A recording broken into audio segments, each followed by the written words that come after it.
오늘 말씀은 마가복음 3장 7절에서 12절까지 말씀입니다. 마가복음 3장 7절에서 12절까지 말씀 제가 봉독해 드리도록 하겠습니다. 예수께서 제자들과 함께 바다로 물러가시니 갈릴리에서 큰 무리가 따르며 유대와 예루살렘과 이두메와 요단강 건너편과 또 두로와 시돈 근처에서 많은 무리가 그가 하신 큰 일을 듣고 나아오는지라. 예수께서 무리가 에워싸 미는 것을 피하기 위하여 작은 배를 대기하도록 제자들에게 명하셨으니 이는 많은 사람을 고치셨으므로 병으로 고생하는 자들이 예수를 만지고자 하여 몰려왔음이더라. 더러운 귀신들도 어느 때든지 예수를 보면 그 앞에 엎드려 부르짖어 이르되 당신은 하나님의 아들이니이다 하니 예수께서 자기를 나타내지 말라고 많이 경고하시니라. 아멘. 지난 시간에는 안식일 직전에 예수님과 제자들에게 일어났던 일들에 대해서 함께 좀 살펴보았습니다. 예수님께서 세리였던 레위 마태의 집에서 식사하시는 동안에 바리새인들과 사두개인들로부터 세리와 죄인들과 함께 식사를 한다, 먹고 마신다라고 하는 정결법 예식에 대한 비난을 받으셨죠. 그리고 제자들에게도 비난이 쏟아지는데 그 제자들은 금식하지 않는다라는 금식 논쟁을 가지고 비난하고 있는 모습을 우리가 지난주에 같이 살펴보았었습니다. 사실은 이 모든 일들이 안식일 바로 직전에 일어났던 일이었다라는 거예요. 안식일 바로 직전에 일어났던 일이었기 때문에 자신들처럼, 즉 사두개인이나 바리새인들처럼 목숨 걸고 안식일을 지키고 있지 않는 예수님 그리고 제자들이 눈의 가시처럼 여겨졌다라는 거죠. 그래서 의도적으로 비난하고 공경에 빠뜨리기 위해서 여러 가지 논쟁들을 예수님 앞에 펼치고 있다. 그리고 그 뒤에 나오는 3장의 이야기들은 예수님을 또 모함에 빠뜨리려고 하는 그런 시도들도 있었다라는 거죠. 자, 그래서 결국에는 이 이야기가 우리에게 알려주는 것이 뭐냐? 안식일이 시작된 금요일 그 해질녘 이후에 제자들과 함께 밀밭을 지나가시다가 제자들이 그 밀이삭을 따먹지 않습니까? 그리고 안식일 오전 예배, 즉 토요일 오전 예배 때는 어떤 일이 있습니까? 한쪽 손 마른 사람을 회당 예배 때 예수님 만나시고 그 사람을 고쳐주는 사건이 일어나게 되지요.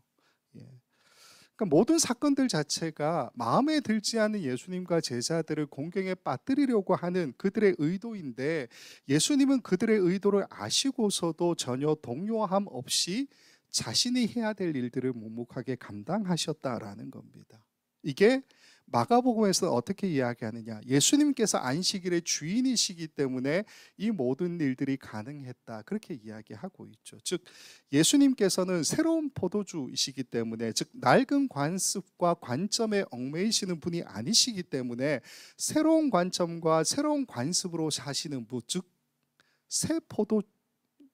새 포도주를 담는 새로운 가죽 부대, 그 이야기를 하지 않습니까? 즉 사람들의 눈치를 보지 않으시고 그들의 모함이나 함정도 개의치 않으시는 예수님은 한쪽 손 마른 사람을 고치실 정도로 새로운 관점을 가지고 사셨던 분이다라는 겁니다. 따라서 우리 모두도 예수님께서 우리에게 보여주시는 이 관점, 이 관습으로 살아가야 되지 않겠느냐, 이게 이제 지난주에 했던 이야기들이고요.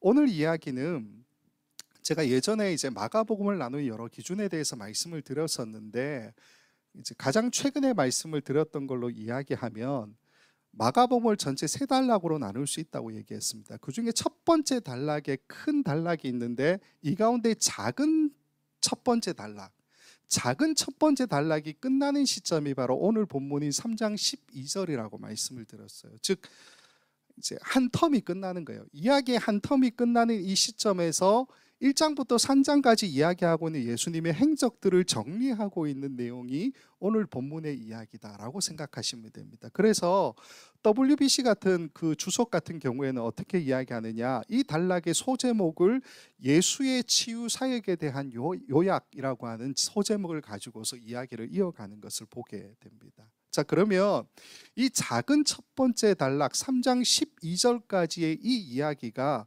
어떻게 마무리되고 있느냐? 오늘 본문을 보면 두 가지 이야기가 나오는 것을 보게 되죠. 첫 번째 이야기는 당시 예수님의 인기가 얼마나 대단한 것이었느냐라는 것을 우리에게 알려주죠.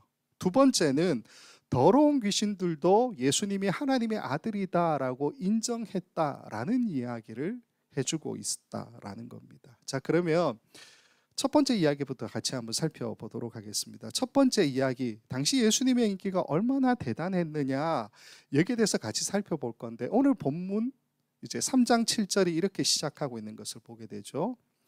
예수께서 제자들과 함께 바다로 물러가시니 갈릴리에서 큰 무리가 따르며. 3장 7절을 보면은 큰 무리가 따랐다 이렇게 이야기하지만, 사실 우리가 마가복음 처음부터 봤었지만 예수님이 처음부터 이렇게 인기가 좋으신 분은 아니셨죠. 마가복음 1장 14절 15절 말씀을 보면요, 예수님께서 어떻게 공생애를 시작하셨는지에 대한 이야기가 나오고 있습니다. 이렇게 되어 있어요. 마가복음 1장 14절 15절. 요한이 잡힌 후 예수께서 갈릴리에 오셔서 하나님의 복음을 전파하여 이르시되 때가 찼고 하나님의 나라가 가까이 왔으니 회개하고 복음을 믿으라 하시더라. 자, 무슨 이야기냐 하면요, 다른 어떤 군더더기 있는 이야기들은 다 빼고 굉장히 담백한 이야기를 해주고 있다라는 겁니다. 즉, 요한이 잡힌 후에 예수님께서 공생애를 시작하셨다라는 이야기만 우리에게 전달하고 있어요. 이때 사람들이 어떻게 반응했는지 그런 얘기 안 나오죠. 예수님의 말씀에 어떤 호응을 했는지 그런 이야기도 전혀 나와 있지 않다라는 겁니다. 그러면서 이어지는 이야기가 뭐냐 하면 굉장히 좀 의외라고 생각하는데, 사람들이 이 이야기를 듣고 예수님을 따랐다라는 이야기가 안 나오고요. 그 다음 이야기가 뭐냐 하면 예수님 스스로 자신을 추종하고 따를 사람들을 선택하신 이야기가 나옵니다. 무슨 말이냐면 부르심을 받은 사람들에 대한 이야기예요. 즉 제자들을 부른 이야기가 그 다음에 나오고 있는데, 놀라운 점은 이 제자들을 부르셨는데 이 사람들이 예수님 주변에 어슬렁거렸다는 이야기도 없어요.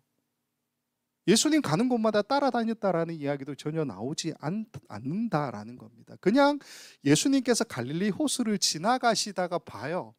보고는 처음에 시몬과 안드레를 부르시고요, 그 다음에 야고보와 요한을 부르셨다. 이게 마가복음 1장 16절부터 20절까지 나오는 내용이다라는 겁니다.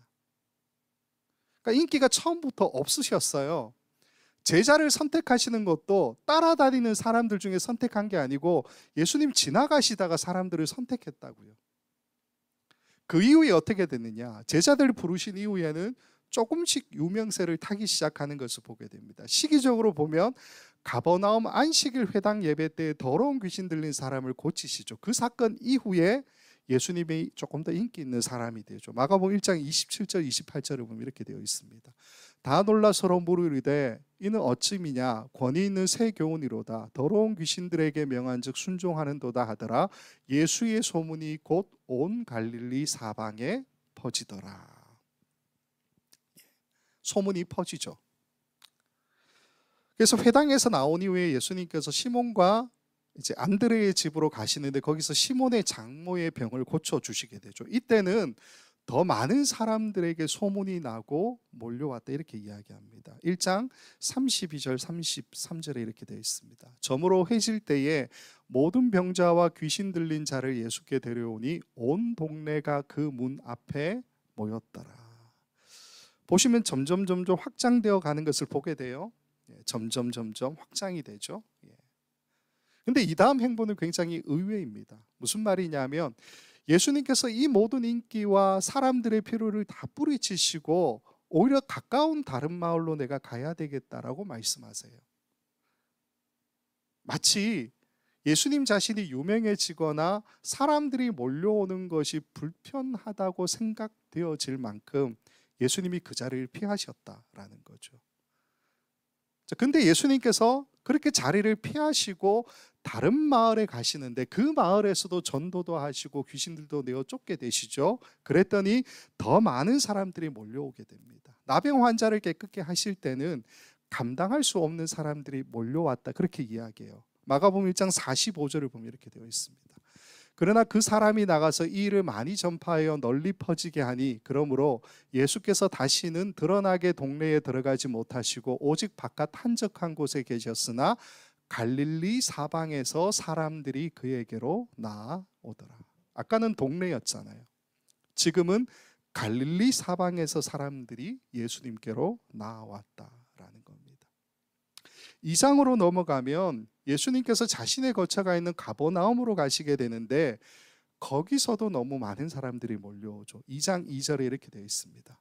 많은 사람이 모여서 문 앞까지도 들어설 자리가 없게 되었는데, 그래서 사람들이 중풍병자를 가지고 있는 이 환자를 예수님 앞에 데려와야 되는데 방법이 없으니까 예수님 계신 곳에 지붕을 뜯어서 그 환자를 내렸다, 그 얘기가 나오죠. 그 다음 사건이 이제 세리였던 이 레위 마태의 집에 가시는, 그 전에 이제 레위 마태를 부르시는 그 장면인데, 그 장면에서는 2장 13절에 이렇게 되어 있습니다. 예수께서 다시 바닷가에 나가심에 큰 무리가 나왔거늘 예수께서 그들을 가르치시니라. 점점 예수님께 많은 무리들이 몰려오고 있었다라는 이야기가 2장까지 이어지고 있다는 거예요. 근데 여기서부터 2장 13절부터 그 이후에 있는 말씀을 보게 되면 잠시 사람들이 몰려왔던 이야기가 안 나와요. 안 나오고 오늘 본문 3장 7절에 오면 다시 이야기가 언급됩니다. 3장 7절 아까 봤었지만 다시 읽으면 이렇게 되죠. 예수께서 제자들과 함께 바다로 물러가시니 갈릴리에서 큰 무리가 따르며. 이 7절 말씀만 보면요, 굉장히 제한적으로 갈릴리라고 하는 지역에서만 큰 무리가 따랐다, 이렇게 우리가 해석할 수 있지만 그 다음에 이어지는 8절 말씀을 보면 상황이 전혀 다릅니다. 8절에 이렇게 되어 있어요.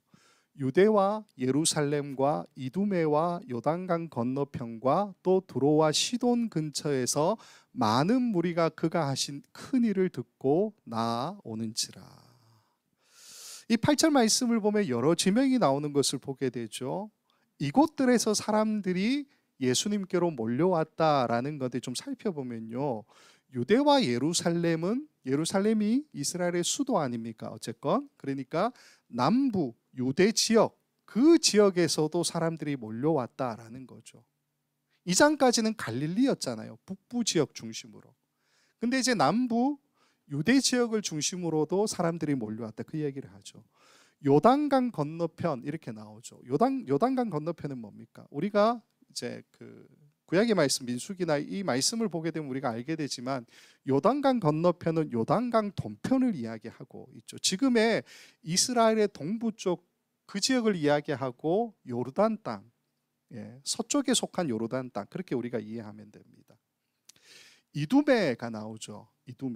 이두메는 에돔의 또 다른 표현입니다. 에돔은 예루살렘에서도 한참 밑에 있는, 남쪽에 있는 사해가 있죠. 그 사해에서도 한참 밑에 있는 지역이 바로 에돔이라는 겁니다. 지금의 요르단 남부에 속한 지역이 에돔이에요.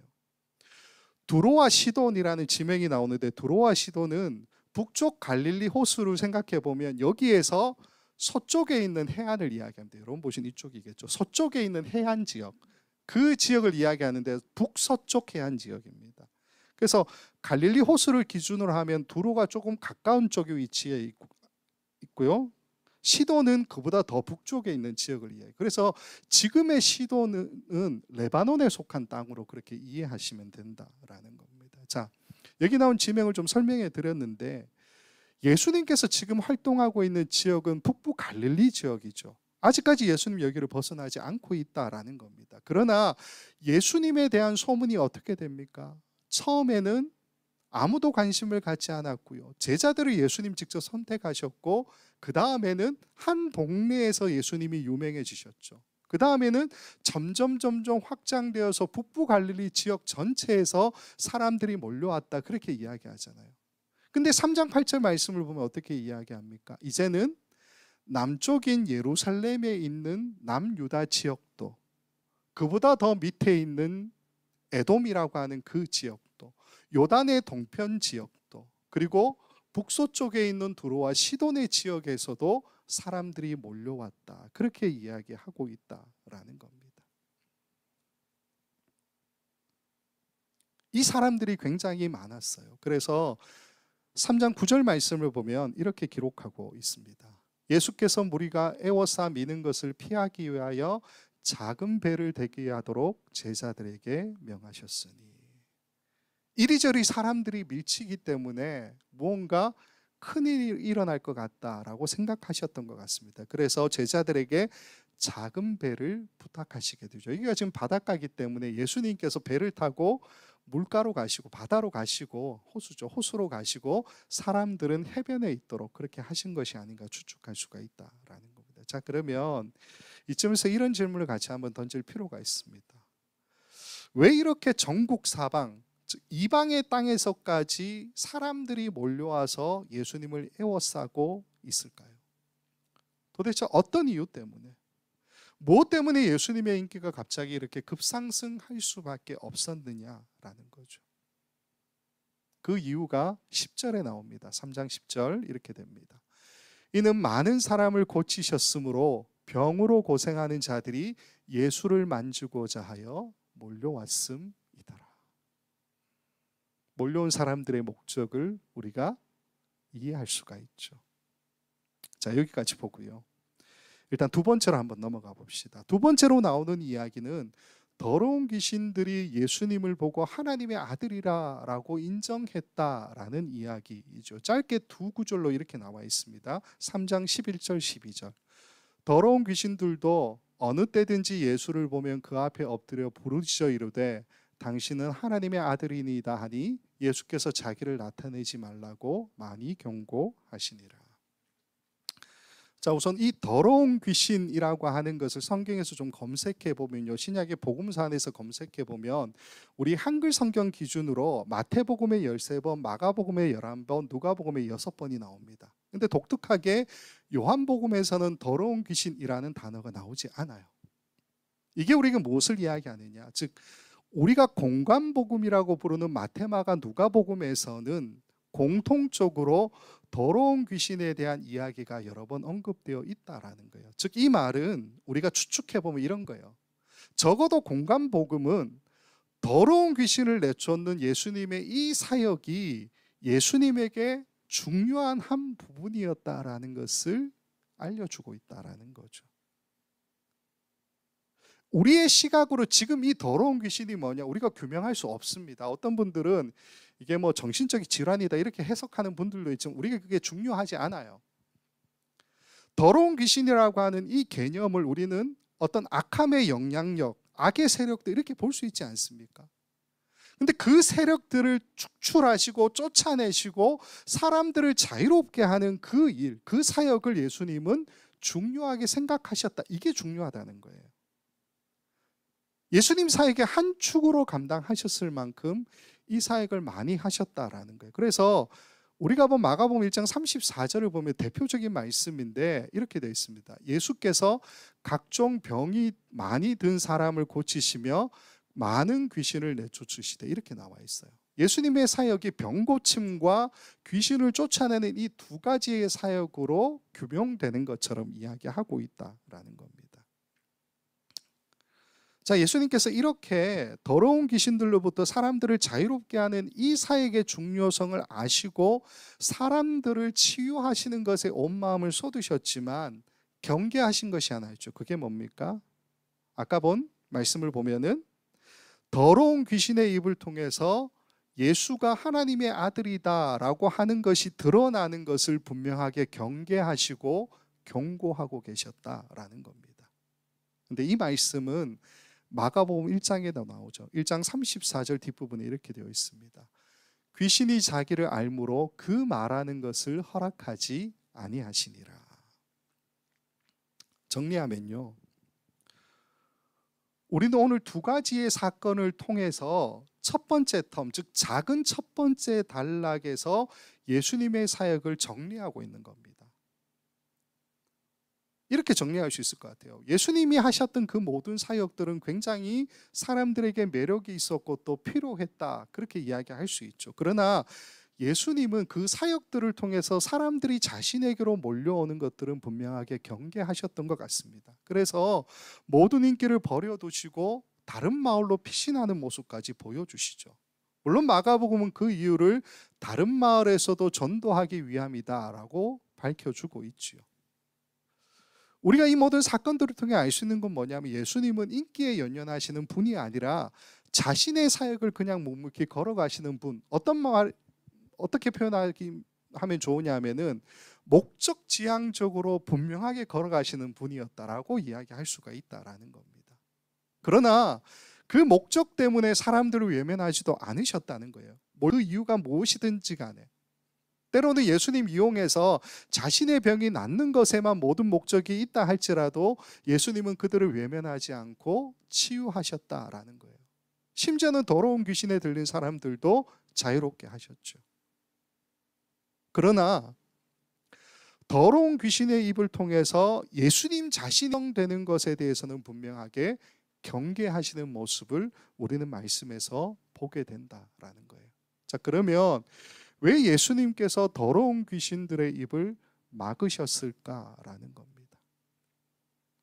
초월적인 이 존재들이잖아. 귀신 그러면 우리 인간의 입장에서는 귀신의 집도 무서운데 귀신 그러면 얼마나 무섭겠습니까?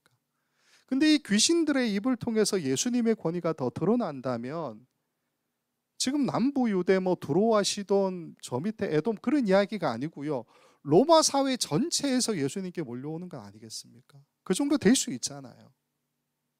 근데 예수님은 그 더러운 귀신들의 입을 막으시고 그들의 입으로 예수님 자신이 드러나는 것을 분명하게 경고하시죠. 왜 그럴까요? 왜? 더러운 귀신의 입을 통해서 전파되는 하나님의 아들이라고 하는 이 말이 예수님을 인정하는 말이 아니에요. 거짓된 인정일 뿐이죠. 예수님께서 궁극적으로 전하고자 하는 것은 뭡니까? 우리가 마태복음 처음부터 봤지만 예수님은 복음을 전하고자 하시는 거죠. 복음의 시대를 열어가시는 분 아닙니까? 예수님이 전하고자 하시는 그 목적과 지금 귀신이 이야기하는 그 모든 것들은 서로 반대되는 진영에 속한 이야기라는 거예요. 무슨 말이냐면, 더러운 귀신들이 예수님을 하나님의 아들이라고 고백했지만 감추어진 그들의 의도는 뭐겠습니까? 예수님이 하나님의 아들이야, 와 정말 하나님의 아들, 이게 아니잖아요. 그분이 신의 능력을 가지고 있어 라는 것을 사람들에게 알려주는 거잖아요. 너희가 봐, 너희가 그렇게도 소망하고 기대하던 능력과 기적과 치유를 베푸는 신의 아들이야. 예수님은 이걸 거부하고 계신다라는 겁니다. 예수님이 전하고자 하는 복음, 그 복음의 시대에 대한 그 이야기가 사람들에게 전해지지 않고 귀신의 입으로 증명되는 건 뭡니까? 예수가 하나님의 아들이다. 바꿔 이야기하면 그게 뭡니까? 예수는 하나님과 같은 능력을 가지고 있어 라는 것을 사람들에게 알리길 원하는 것, 그게 귀신이 원하는 것 아니겠습니까? 그것을 경계하시고 그 입으로 증거되는 것을 금지하고 계셨다라는 겁니다. 얕은 우리의 생각으로는 예수님 인기 좀 얻으시고 하나님의 아들이시다라고 하는 것이 사람들에게 알려지는 것, 이게 더 사역에 도움이 되지 않느냐, 그렇게 생각할 수 있죠. 복음서의 기록의 목적이 뭡니까? 복음서는 예수님이 누구이신가를 알려주기 위해서 기록된 거잖아요. 마찬가지로 어쨌건 전파되는 것은 예수님 아니냐, 좀 인기를 얻고 귀신의 입이라 할지라도 초월적 어떤 존재가 예수님을 인정하고 있으면 나쁘지는 않지 않을까? 그렇게 생각할 수 있잖아요. 그게 아니다라는 거예요. 지금 첫 번째 텀을 끝내는 이 시점에서 예수님은 타협하지 않는 모습을 우리에게 보여주시더라. 경계선을 분명히 그어주시는 모습을 보여주고 계시는 거죠. 방법과 목적이 선하지 않는데 그 길을 선택할 이유가 없다라는 겁니다. 예수님 자신은 오직 복음의 시대 때문에 오신 분이고 복음의 시대를 이제 열어가고 계시기 때문에 그 복음만 알려지기를 순수하게 원하셨다라는 겁니다. 이걸 우리가 지금의 우리의 시각이 아니라 당시 유대인의 시각으로 좀 이해해 봅시다. 어떻게 이해하느냐?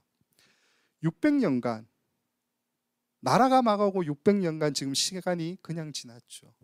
말라기 선지자가 있었지만 그 이후 400년 동안 하나님께서는 아무런 응답을 해주지 않는 침묵하시는 시간을 이들은 지나가고 있는 것 아닙니까?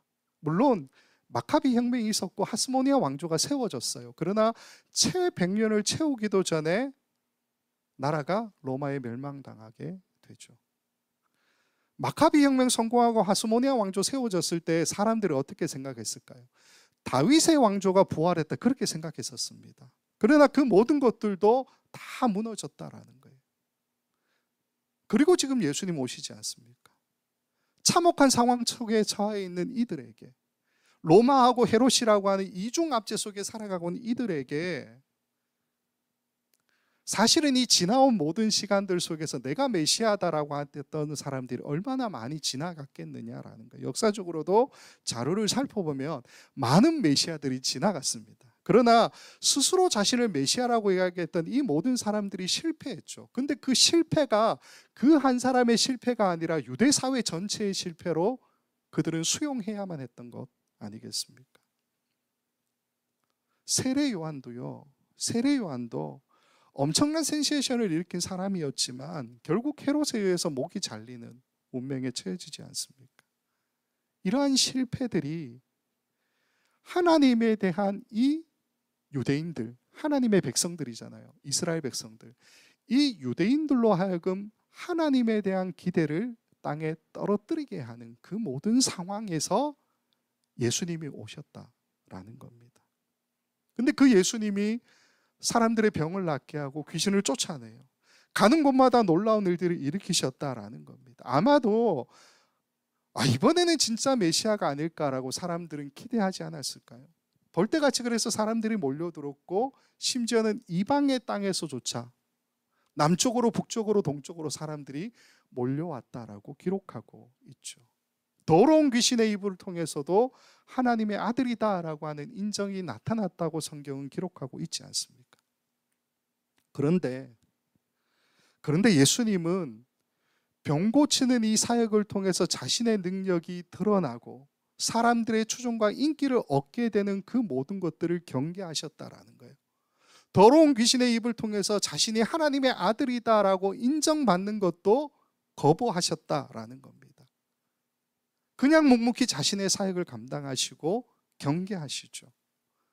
부르심에 받은 그 사역이 중요했기 때문에 모든 인기나 인정조차도 다 연연치 않으시고 자신이 해야 될 그 일, 사람을 살리는 그 일에 집중하시는 모습을 우리에게 보여주고 계시다라는 거예요. 이게 첫 번째 텀이 끝나는 이 3장 12절까지의 내용을 정리하고 있는 예수님의 모습이라는 겁니다. 오늘 이 말씀을 통해서 우리는 우리 자신을 좀 돌아봤으면 좋겠습니다. 우리가 30년, 40년, 50년, 60년, 심지어는 70년 이렇게 신앙생활 하신 분들도 있지 않습니까? 우리가 이런 신앙의 연수가 아무리 길어도요, 벗어나지 못하는 우리의 모습이 있죠. 우리의 문제가 있지 않습니까? 우리는 철저하게 나를 위해, 나만을 위해, 우리만을 위해서 신앙을 선택하고 살아간다라는 거죠. 좀 나쁘게 말씀을 드리면 믿음조차도 수단과 도구가 되는 것이 우리의 모습 아닙니까? 복 받기 위해, 건강해지기 위해, 돈 많이 벌기 위해, 높은 자리에 가기 위해, 안전하기 위해, 평안하기 위해, 노후를 위해, 자녀를 위해, 나라와 민족을 위해 등등. 우리의 머릿속으로는 합리화된 그 수많은 이유들로 우리가 무장하고 있죠. 그렇게 무장하고 내가 예수를 따라간다라고 말하는 것은 아닌지, 그런 모습 아닙니까? 어쩌면 우리에게 신앙이라고 하는 것은 옷과 같은 것 같습니다. 여러분이 좋아하는 옷. 우리에게 좋은 옷이라고 하는 것은 내 몸에 딱 맞는 옷 아니겠습니까?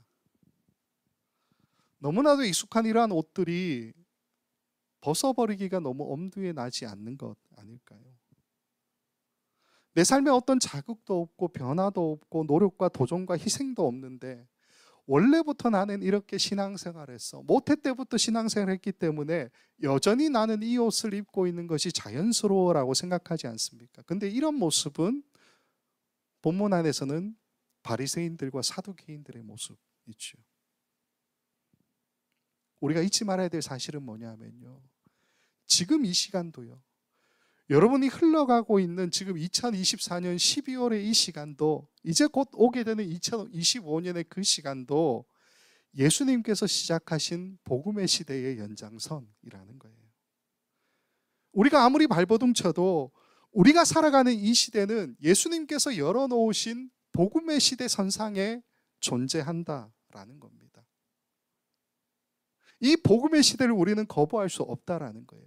복음의 시대를 사는 우리 모두가 기억해야 될 사실은 뭐냐 하면 예수님께서 중심을 놓지 않고 자신의 사역을 묵묵하게 하셨던 것처럼 우리도 중심 잃어버린 추종자나 중심 잃어버린 신앙인은 되지 말아야 한다라는 거예요.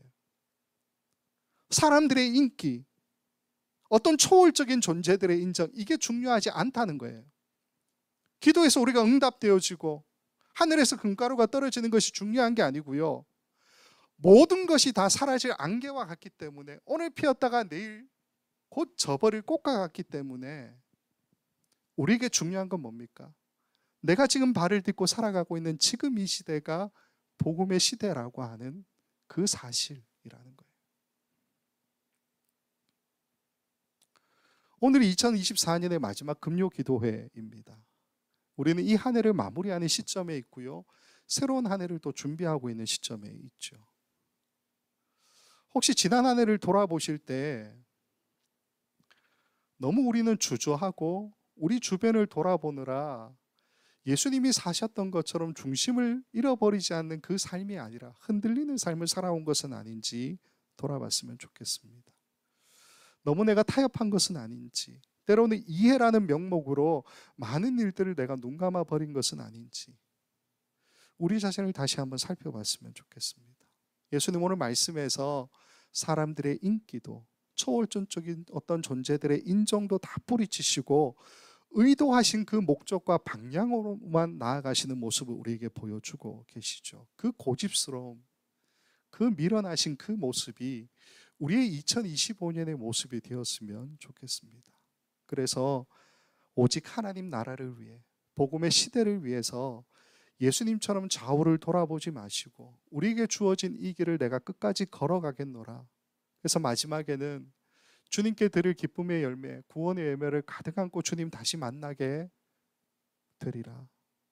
그 기대를 안고 한 해를 마무리하고 우리에게 다가오는 2025년을 다시 한번 준비할 수 있는 우리 모든 성도들이 될 수 있기를 우리 주님의 이름으로 간절히 축원을 드립니다. 기도하겠습니다. 아버지 하나님, 사람들의 인정도 초월적인 존재들의 인정도 거부하신 예수님, 오로지 복음을 위해 복음의 시대를 위해 자신을 내어주시고 좌우를 돌아보지 않으시고 오직 사람들에게만 집중하셨던 그 예수님의 모습을 말씀을 통해 다시금 찾아보게 됩니다. 우리는 매번 흔들리고 넘어지는데 어떻게 주님은 묵묵하게 그 길을 걸어가셨는지요. 우리가 주님 닮기를 원합니다. 주님처럼 흔들리지 않기를 원합니다. 좌우로 치우치지 않기를 간절히 소망합니다.